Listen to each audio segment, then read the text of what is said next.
Hello, hi, welcome to my channel. Buckle up.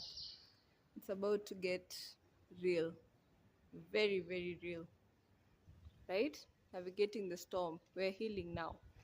So you're probably on a healing journey.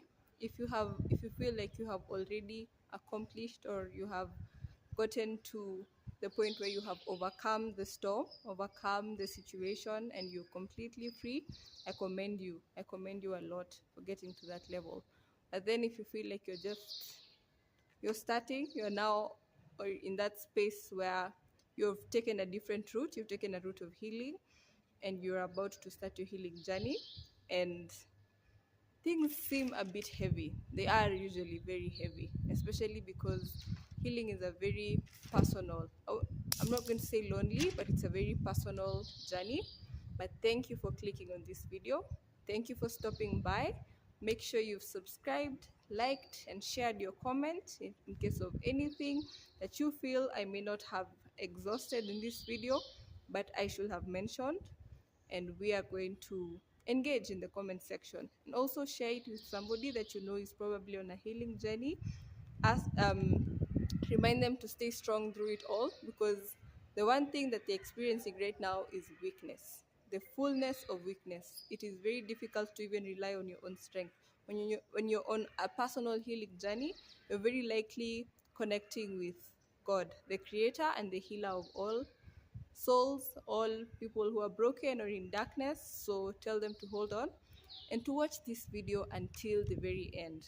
These nuggets of wisdom with each and every point that I express. Okay, point number one is going to take time. It is going to take a lot of your time. It is not something you should expect to achieve. Don't even give it a I should have healed completely by this point. Remove that duration. Healing is something that will take your time. Like I experienced, I was in a narcissistic relationship with somebody for a few months, and it took me 3 years. I was with him for, let's say, 4 5 okay, let's say maximum of 6 months of constant engaging before I went no contact, before I decided to apply all these tactics, because now I came to realize I was in a narcissistic relationship, but the damage had already been done. And in 6 months of dealing with him, it took me 2 to 3 years to completely gain my sanity again, to completely align with sense again. Your nervous system, when you're on a healing journey, I need you to remember that your entire body is, I don't even know how to say it. It's dysfunctioning in the sense of you is shocked actually. Your nervous system is shocked, and so all your functions, because a narcissistic relationship is a form of hatred. It's a hateful relationship, and hate works against your nervous system. Your nervous system is shocked. Your nervous system is trying to align back to love, back to sense, back to normal functioning. And you're in that season of darkness where you feel separated, you feel that your peace has been taken away, you feel like your truth has been silenced, your truth has been overlooked, your truth has been ignored, and there's no one else to reassure you, to confirm to you. It will take time. Give yourself the grace of time. Don't give yourself a duration. Don't give yourself a limit. Don't give yourself, I'm not going to do this for the rest of my life. Just know I am striving towards healing. I'm striving towards moving away from this person being in my life. I'm striving towards a better reality for myself. I'm striving towards finding myself again. I'm striving towards having my voice back to me again. I'm striving towards being okay with myself again. I'm striving towards learning how to be an autonomous being again, because the narcissist likely made you depend on them for a lot of things, and they might have even taken things away from you, and you're struggling to now get back to who you're supposed to be and function as a normal person. So my point number one, struggle number one that I had, was definitely time. I It took me so much time, days, weeks, months of I am still healing. Even when I'm in an environment where people are happy, the pain, the brokenness, the darkness was still inside me. So give yourself grace. The struggle number two is that unfortunately, the only way out is through. You will have to go through the pain. You will have to experience every level of the the weight of the pain. Unfortunately, I'm not saying that this pain is supposed to overcome you, but those very hard days, those very dark days, those very heavy days, those days where only you can be there for you, those days where you don't even feel like you can leave the bed, those days where you feel like you do not even want to meet the world, those days where you feel like maybe you should just give up, which I'm saying you should not, because you are an overcomer and you're going to get through this. Is that you cannot forget your way through healing.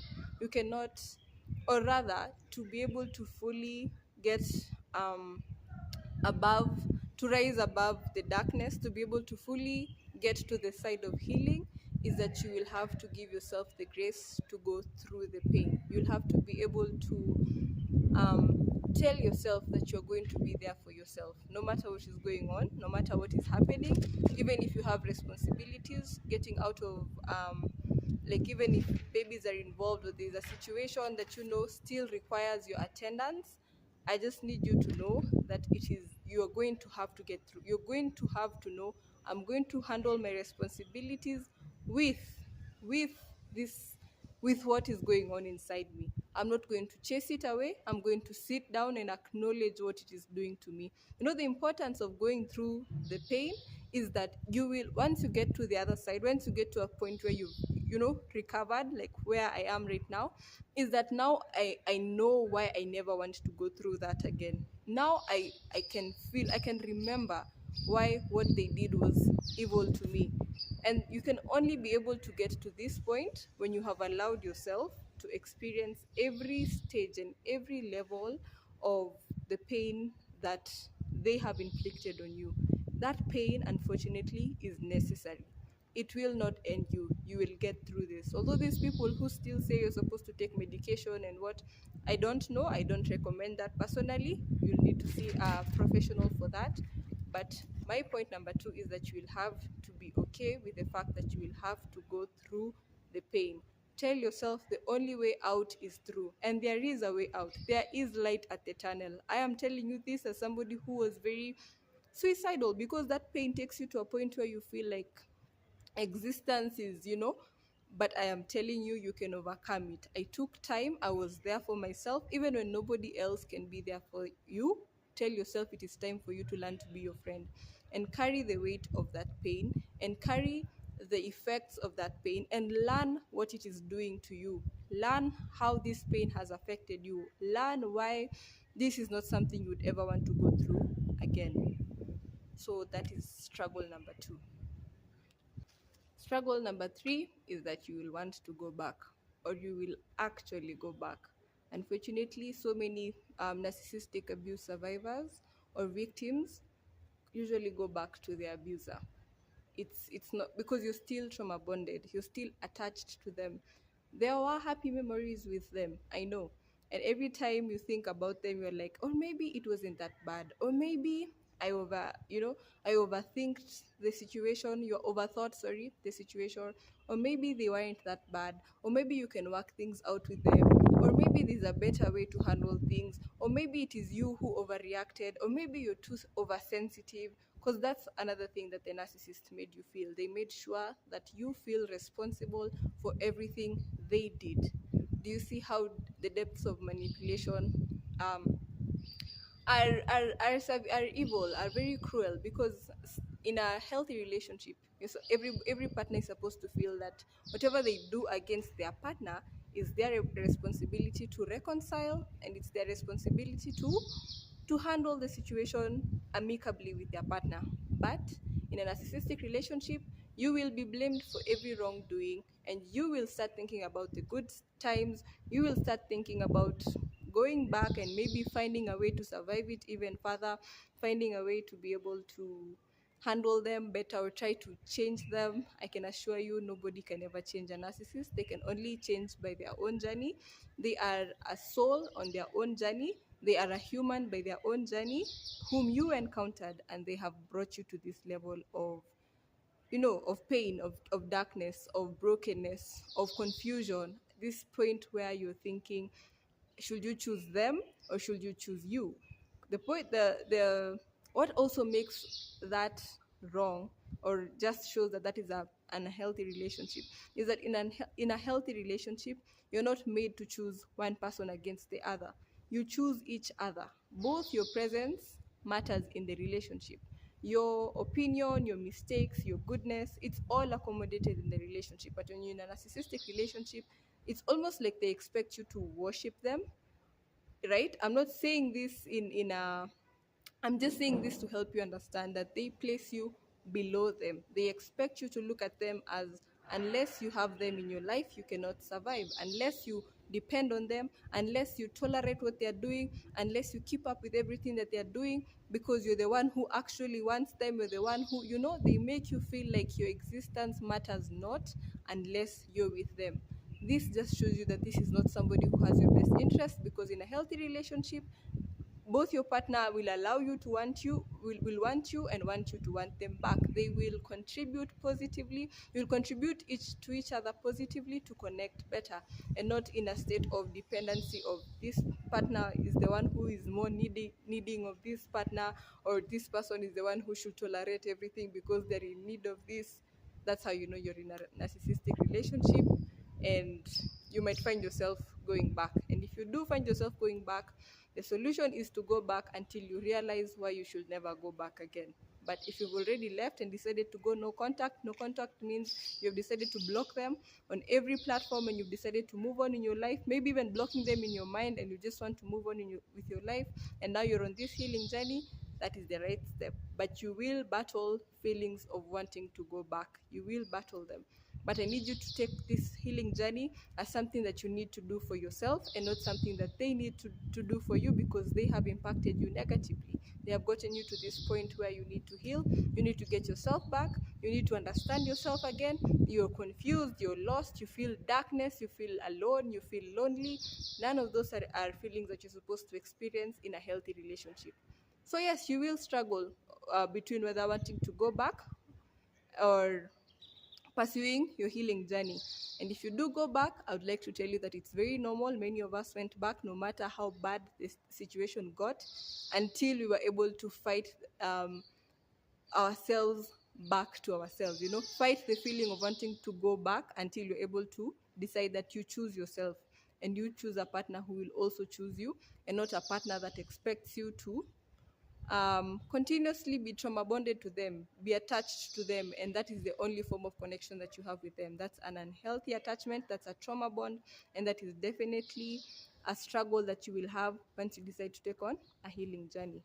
Struggle number 4, when you're taking on a healing journey, is that on some days you'll feel like you're not making any progress. You're going to feel as though you don't even feel like you are actually progressing. But any decision that you make away from the narcissist is a form of progress. You will definitely struggle with feeling like you're not making any progress, like you just feel you're just in your darkness and in your pain, even though you decided to go no contact. They're not in your presence, but you'll feel as though you're not making, you'll feel like there is no progress. You'll feel like you'll strain to even look for another, for the next healing stage. You'll be like, what's the next healing stage?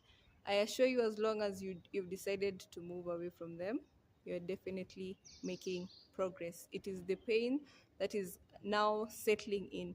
And as long as you move away from the source of pain, as long as you decide to take another route that is away from them, they are no longer causing damage to you.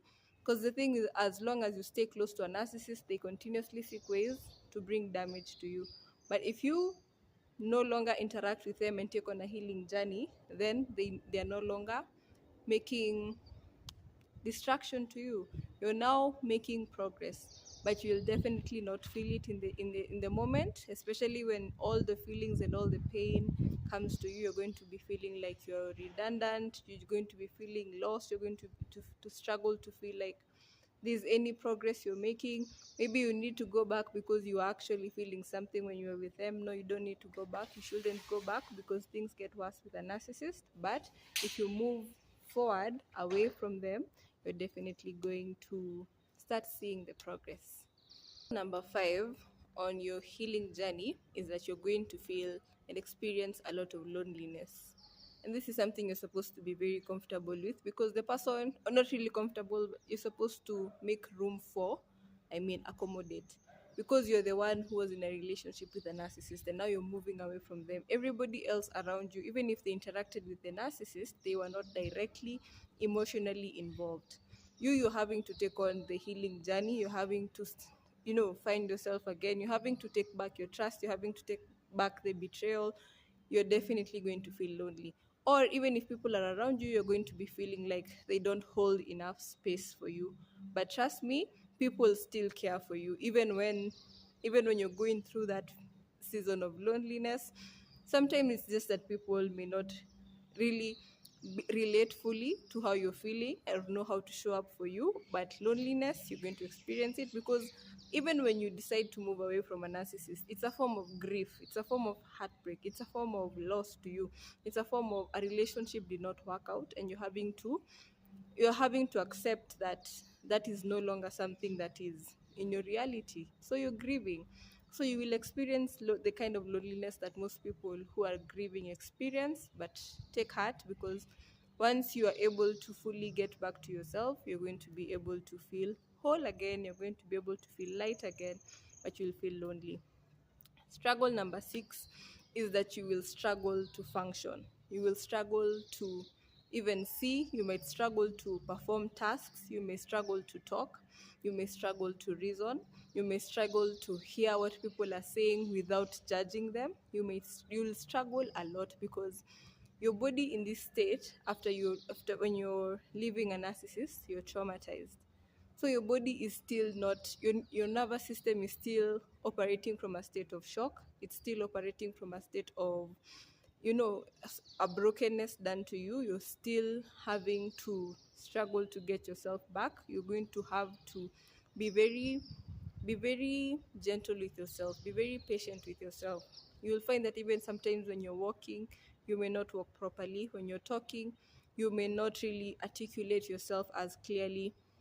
When you're doing anything, even if it is something that you're used to doing, you may find yourself tripping over things. You may find yourself struggling to get to places, struggling to do very easy tasks that other people who are not on an equal journey do without a struggle. So yes, your functionality, normal functionality as a person, is going to be faulty, is going to be halted, is not going to be halted. You're still going to function, but because you're on a healing journey, because your nervous system is shocked, because you're still in grief, your body will still show signs that you are struggling with something, and you need to be able to be patient with yourself in that time. Struggle number 7 for me on a healing journey is that you're likely going to lose appetite. It doesn't matter how good the food presented in front of you looks. It doesn't matter who cooked it. It doesn't matter if it's food that everybody likes. You're likely to lose appetite. Or even if you're eating food, you're not eating to enjoy the food, you're eating to stay alive. Or you will actually just lose appetite altogether. This is because your body is concentrating on the pain that has been inflicted on you. Your mind is focusing on, you're trying to get yourself back together. You're trying to get your truth. You're trying to get your light. You're trying to make sense of the whole situation. You are likely to lose appetite, and it is very normal for all of us. I lost appetite for a really long time. I lost weight. I lost my desire to participate in any food activities or to just make food for me. Like, it was a struggle, but you'll get through it. Eventually, with time, even if you decide you will be taking little bites of food, it makes sense. Don't be so harsh on yourself. Don't think that healing is something that should happen completely. Like we said, point number 1, healing is something that takes a lot of time. In fact, you can even tell yourself, I might heal in 5 years, I might heal in 4 years, I might heal in 3 years. Not that it will always be that hard throughout those years, but the goal is to restore your nervous system back to functionality. And that is going to take a lot of time, because again, you're still processing the pain.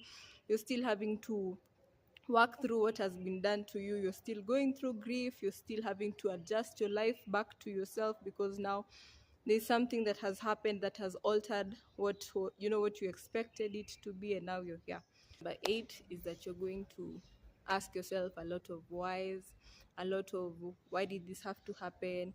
Your mind will now be getting even comebacks like, oh, you should have said this, or you should have thought this, or you should have done this instead. Maybe if you had done this, it will not have gotten to this. Maybe like a lot of self blame, like all that is self guilt rather, because it's going to affect your guilt.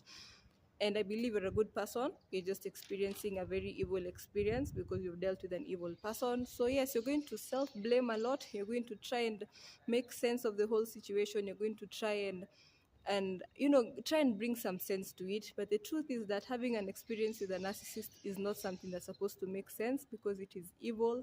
They are very evil. That is the whole point, to get you confused, to get you losing yourself, to get you questioning, to blame yourself, to find so much guilt in yourself, and even with how other people around you are already looking at you and judging you because you've walked out of a relationship, which is very brave of you. But that's not what everybody is seeing. Everybody's still saying you're supposed to have endured, you're supposed to have persevered. They'll tell you things like it rains everywhere. Not many people will just welcome you into this new reality that you've chosen.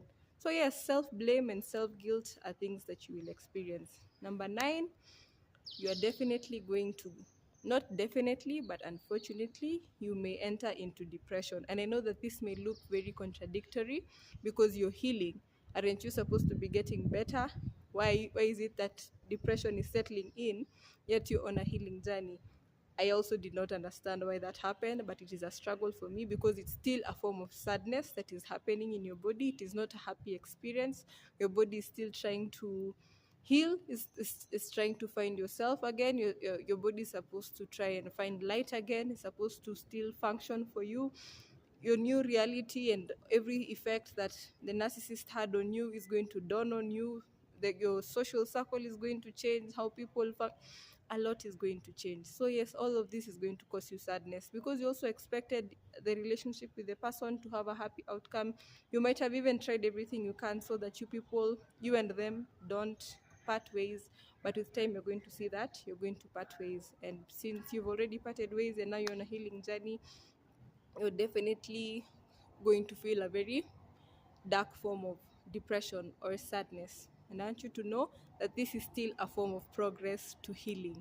This doesn't mean that you need to go back so that you feel better. You're supposed to continue thinking this depression is still part of my healing journey, and I am getting better. Because as long as you're not with the narcissist anymore, they're not performing any form of harm on you anymore, you're now growing to your light again. You're now growing to who you're supposed to be.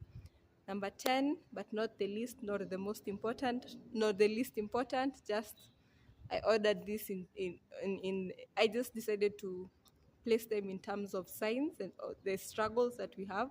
So each point is important, but not necessarily chronologically. Yeah. So struggle number 10 is that you're likely going to adopt coping mechanisms, because you're trying to soothe yourself, you're trying to redefine comfort for you, you're trying to be there for you. Coping mechanisms could be like, for example, sleeping for a really long time, could be watching the same shows that at least make you happy, could be eating the same meal, could be playing a game for a really long time. It could be a form of distraction, right? Even what you think you're doing this, or let me do this to try and distract myself from what is happening to me, which is, I'm saying it's a coping mechanism. And I think it's okay. That still means that you're healing, because every effort that you take, except from going back to the narcissist, is progress towards healing. And I'm not going to condemn you for adopting any coping mechanism, even if it's just you decide to go and be staying around people silently, whatever it is, as long as it's not a harmful coping mechanism like taking drugs, or because that's going to lead to addiction. But if it's a healthy coping mechanism, like even if you decide to plant something or to grow something, or if you start drawing, it will really help actually if it's a healthy coping mechanism, because by the time you fully recover, you're going to notice that you did something productive with that time that you are looking to soothe yourself. And a bonus that I think most people, or rather I experienced, and that was the best part about the healing experience, is that you will find yourself reconnecting with God. The painful experience, the darkness, all of it is, it's going to lead you back to God. And I think that's just the best, one of the best. It's not really a struggle. I just think it's just the ultimatum of the healing journey. You'll find that, oh, you know, God is right. You'll find sense in what God was saying in the Bible. You'll read the Bible more. You'll listen to worship songs more. You'll listen to songs that talk about the love of God. And you'll just find light in your relationship with God. And yes, that is my top 10. Those are the top 10 struggles that I experienced while I was recovering from my narcissistic relationship. Let me know if there's any that I have not spoken about enough, or if there's any struggle that I have not mentioned, and share with people so that more people may know that they are not alone, and you can completely recover. Always know that you're going to completely recover, and be patient with yourself. Share this with somebody. Subscribe if you haven't yet. Like this video. Tell me how you feel about this video. And I can't wait to see you in my next video. Bye.